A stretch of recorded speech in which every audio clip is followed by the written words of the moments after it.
Welcome to Escapecraft. If you're viewing this new, improved video, now with 100% less elevator music, you've probably successfully connected to our website and are excited to begin playing in our multi-world online Minecraft server if you haven't already. This short presentation will serve as an introduction to the server and a supplement to our tutorial. When you first log on, the tutorial is exactly where you'll start.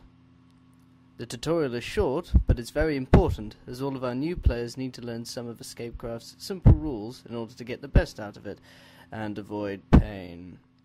In addition to some basics, the tutorial also hosts a few demonstrations of our various plugins and how to work them.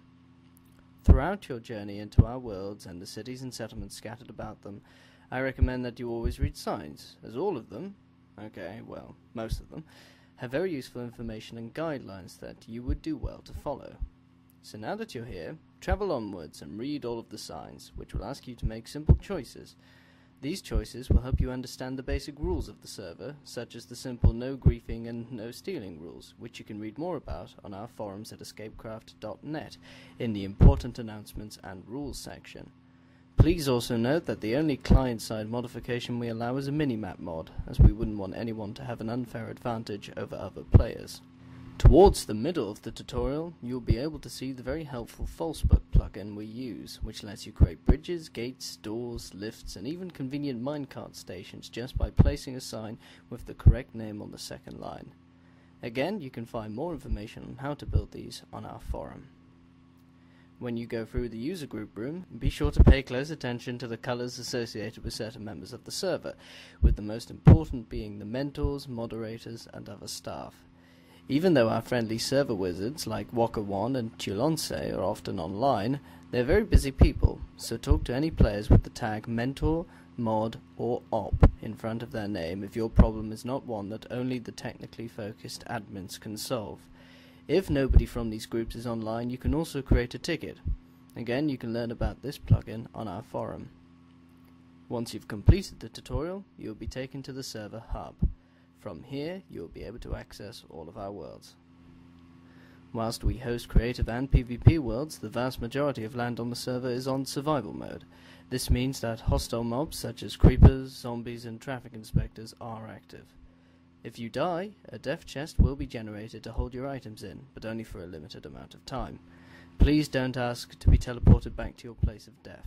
It happens to everyone, and moderators will not act as your taxi service. All of this is part of the survival aspect to the server. Being overly persistent about this might even get you in trouble depending on the moderator's mood. I promise most of us are somewhat nice on certain days. Maybe. Now, onto the worlds. If you're just starting out and ready to join a survival world, the guest city is likely the first place you should go. This city, located on the western edge of the world Fyra, allows you to claim a space and build to your heart's content without fear of creepers or other players knocking down your hard work. It's only there to give you a foothold though, so once you make it to veteran rank, you can move whatever you've built out to another spot in the world. As I said, the guest city is located on the western edge of Fyra, which can be accessed via the light green path on the hub's ground floor. Fyra was the fourth world Escapecraft opened, and is mostly made up of older generated terrain. However, the western edge is a more recent large expansion, and consists mostly of newer generated terrain, with ravines, mineshafts, and NPC villages. West Fyra is not the only place you can find this type of land though. Borjan is our latest and greatest survival world, and can be accessed via the light blue path on the hub's ground floor, right next to Fyra. Borjan is made entirely of new land and features a state-of-the-art public transportation system to easily bring you to the far corners of the map. This is our most populated world, but there's still plenty of land to build on. Our other survival worlds are Future Shift and the Skylands. Future Shift is a land of floating islands and weird terrain, and resides at the end of the yellow path in the hub. If you take the stairs to the upper floor of the hub, you'll also find the Skylands tunnel. This world is currently open only to server donators. Hey, running this place isn't cheap, so we like to say. You'll also find a portal to the Nether in the corner of the hub. Be careful here. The immense volume of fire, lava, ghasts, pigmen, corporate holdings, and mushroom infestations can prevent you from retrieving your item should you die, which is very easy to do in this hostile other world. Now, on to the non-survival worlds. The library, which is down the pink path in the hub, contains many examples and tutorials regarding Redstone and our Falsebuck plugin. Next to the library, down the red path, is the creative world. Anyone can enter, but you must be a veteran to build. We're not falling for that again. Here you can spawn blocks, fly around, and work on any project you can imagine.